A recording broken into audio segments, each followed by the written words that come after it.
कि लोकतंत्र की रक्षा, लोकतंत्र के जो सेनानी हैं उन्होंने दूसरा स्वतंत्रता संग्राम लड़ा और भारत आज लोकतंत्र है।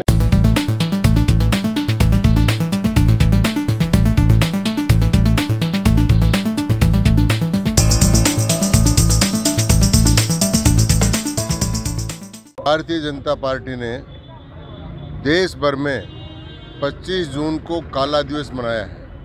आज के दिन 28 साल के लोकतंत्र का गला घोटने के लिए श्रीमती इंदिरा गांधी ने, जैसे 1947 में आधी रात्रि को भारत को आज़ादी मिली थी, उसी प्रकार 25 जून के आधी रात्रि को भारत के गणतंत्र को समाप्त करने का षड्यंत्र किया।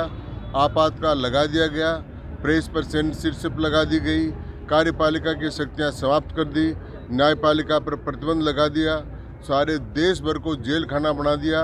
1,13,000 बड़े नेताओं को एक साथ एक रात में गिरफ्तार किया गया।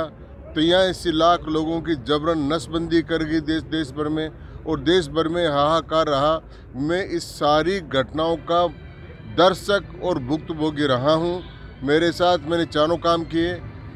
पहले मुझे गिरफ्तार किया गया, फिर DIR में पहली बार हिंदुस्तान में डिस्चार्ज हुआ, फिर मैंने भूमिगत रहकर काम किया, और झुंझुनू में कार्यकर्ताओं की पैरवी करने गए तो बहुत बुरी तरह से मेरी पिटाई करी गई, जिसके लिए सारे राज्य हिंदुस्तान भर के जेल भर में अनशन किया गया था। फिर जब इमरजेंसी में थोड़ी ढील दी गई तो जनसंघ की हमने पहली मीटिंग बुलाई, और फिर जब चुनाव हुआ तो जनता ने तानाशाही को उखाड़ फेंका और लोकतंत्र की जीत हुई। आइंदा किसी की हिम्मत नहीं ऐसा करने की, इसलिए भारतीय जनता पार्टी 25 जून को काला दिवस मनाती। देखिए, ये वो सही है, इतिहास से शिक्षा नहीं लेना। जब श्रीमती इंदिरा गांधी ने इमरजेंसी लगाई थी तो सारे लोग जाकर इंदिरा गांधी के घर पर प्रदर्शन करते थे कि आपने बहुत बढ़िया काम किया, वो बाहर आकर धन्यवाद देती थी। और इसी प्रकार का काम अब ये कर रहे हैं। जब उससे जांच हो रही है तो किस बार का प्रदर्शन कर रहे हैं। आज सर्वोच्च न्यायालय ने फैसला किया है कि 20 साल तक हमारे माननीय प्रधानमंत्री ने विष का घूंट पिया और सारी गलत कहानियाँ लिखी गई, सारे गलत चालान किए गए, सारी बात सुनी गई। वो एक उप तक नहीं बोले, सारा जहर पीकर अपने गले में रख लिया, नीलकंठ बने। अब उन्होंने 20 साल तक कुछ नहीं किया, ये 2 दिन के लिए इनको पूछताछ कर रहे हैं, इसके बारे में इनको इतनी तकलीफ हो रही है। तो ये रस्सी जल गई है, ऐंठ नहीं गई है। महाराष्ट्र में जो घटनाक्रम हो रहा है, मेरी कोई जानकारी नहीं है, ये तो उनका आपस का मामला है। 25 जून 1975 की आधी रात को जिस तरह से कांग्रेस की तत्कालीन प्रधानमंत्री इंदिरा गांधी ने अपने चुनाव अवैध होने के बावजूद सत्ता से बेदखल कर दिए जाने के कारण और सत्ता पे बने रहने के कारण देश को पे आपातकाल लागू किया। उस आपातकाल में उन्होंने लोकतंत्र की हत्या की और साथ में सारी जुडिशरी, प्रेस, मीडिया और सबका बुरी तरह गला घोंटा। ऐसी कांग्रेस जो केवल इस समय मोदी जी पर आरोप लगाती है कि मोदी जी संवैधानिक संस्थाओं का सम्मान नहीं करते, लोकतंत्र खतरे में है, इस तरह के गहलोत और ममता को याद रखना चाहिए कि किस तरह से इंदिरा गांधी ने अपनी सत्ता बचाने के लिए इस देश को लोकतंत्र की हत्या की और सबको जेल के सींचों में डाला।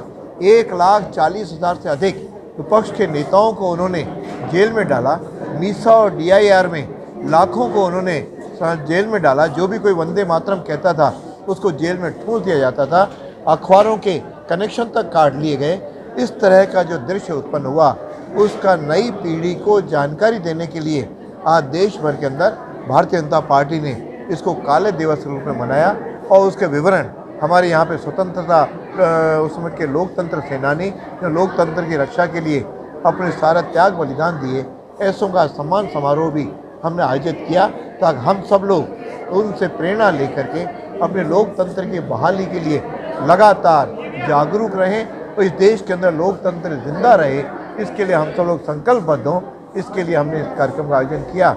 इसके लिए निश्चित रूप से मैं चेतावनी देना चाहता हूं अशोक गहलोत को, अभी भी वो संभल जाए, लोकतंत्र की रक्षा करे और अपनी संवैधानिक व्यवस्थाओं का सम्मान करे। केवल अपने भ्रष्टाचारी आका को केवल सपोर्ट करने के लिए केवल दिल्ली में पड़े रहने और सत्याग्रह करने से कुछ नहीं होगा। उसके पहले मोदी जी से भी पूछताछ हुई है, अमित शाह से पूछताछ हुई है, कभी भी किसी ने नहीं कहा, नहीं तो उनका हश्र भी ऐसा होगा जैसा इंदिरा गांधी का हुआ था। अगले साल राजस्थान और छत्तीसगढ़ से कांग्रेस का सफाया होकर के कांग्रेस मुक्त भारत बनने जा रहा है। इसलिए वह अभी भी संभल जाए और इसलिए अपनी वाणी को वह अपने कृत्यों को ठीक करे और जनता की सेवा करे। आज कितने जनों का सम्मान करा गया? आज हमने यहाँ पे 18 लोगों का सम्मान किया और उसमें से अजमेर शहर जिले के जो लोग थे उन सबको बुलाया, शॉल पहनाई, उनको श्रीफल दिया और उनको माला पहना करके उनका अभिनंदन किया ताकि सबके लिए प्रेरणादायक बने।